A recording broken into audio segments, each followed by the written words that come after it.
Hello friend, you are watching a spoken English guru channels. आज हम बहुत ही अच्छे एडवांस स्ट्रक्चर की बात करने वाले हैं।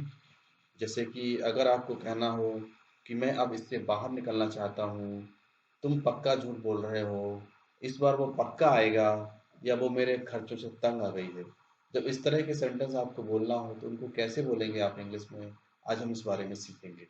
चलो कुछ एग्जाम्पल से समझते हैं।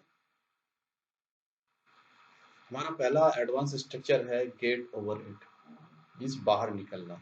यहाँ पर बाहर निकलने का मतलब किसी दरवाजे से बाहर निकलना है, खिड़की से बाहर निकलना नहीं है। यहाँ पर बाहर निकलने का मतलब है कि कोई मतलब ऐसी सैड घटना हो गई है, उससे बाहर निकलना। मतलब कुछ बुरी चीज को भूल करके कुछ अच्छा सोचना, कुछ खुश होना, इस बारे में का मतलब निकल करके आता है। चलो कुछ एग्जाम्पल से और अच्छी तरीके से इसको समझते हैं। इसके बनाने का सिंपल रूल है sentence plus get over it. क्या तुम इससे बाहर नहीं निकलना चाहते? Don't you want to get over it?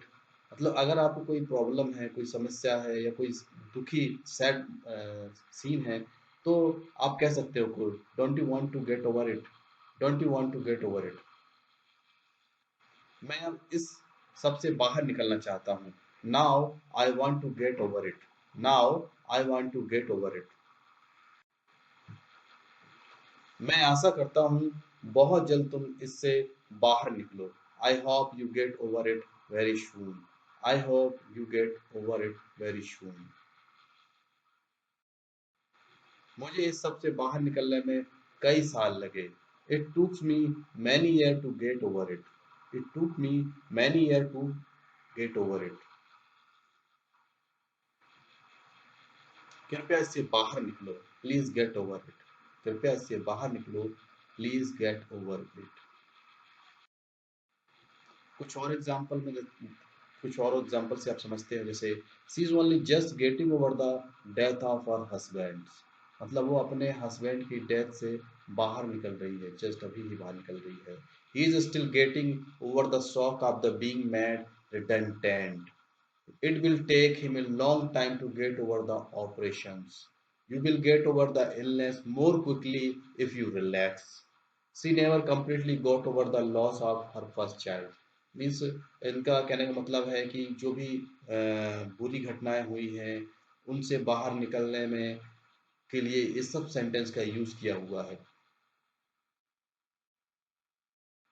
दूसरा एडवांस स्ट्रक्चर है फॉर श्योर, मीन्स पक्का। जब हमको कुछ कहना हो कि पक्का इस चीज़ को करना चाहिए, या पक्का ये अच्छी चीज़ है, तो हम इसके लिए बोलते हैं फॉर श्योर। इसका जनरल रूल है सेंटेंस, और उसके बाद आप फॉर श्योर का यूज़ कर सकते हैं। इसको पहले भी आप फॉर श्योर का यूज कर सकते हैं। जब तुम पक्का झूठ बोल रहे हो, you are telling a lie for sure, you are telling a lie for sure. मैं पक्का तुम्हें कॉल करूंगा, I will call you for sure, I will call you for sure.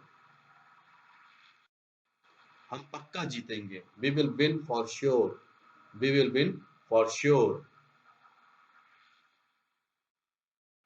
पक्का तुम एक टीचर हो, you are teacher for sure, you are teacher for sure.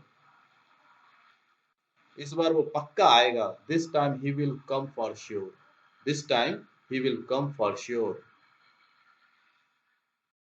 पक्का वो घर पर था, he was at home for sure, he was at home for sure.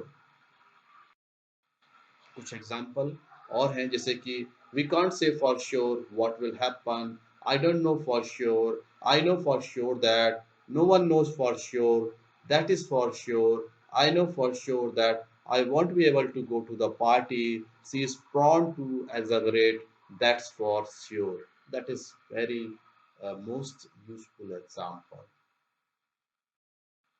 Advance structure three, fade up with. Fade up with मतलब तंग आ जाना, किसी चीज से तंग आ जाना, तब हम यूज करते हैं फेड अप विथ का यूज करते हैं।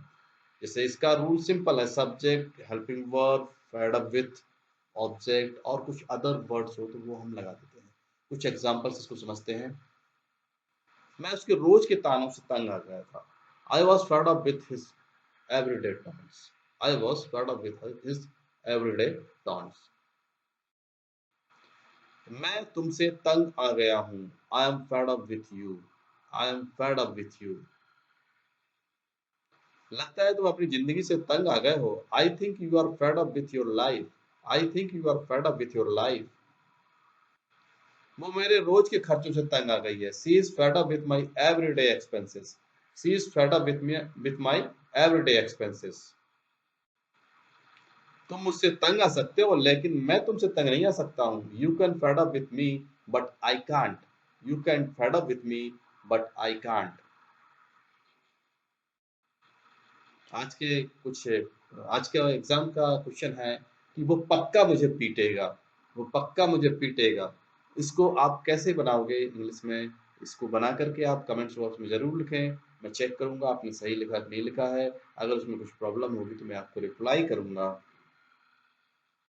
Thank you for watching it and please subscribe it, like share and अपने दोस्तों को भी शेयर कीजिए ताकि ये वीडियो ज़्यादा से ज़्यादा लोगों तक पहुंच सके। Thank you for watching it again.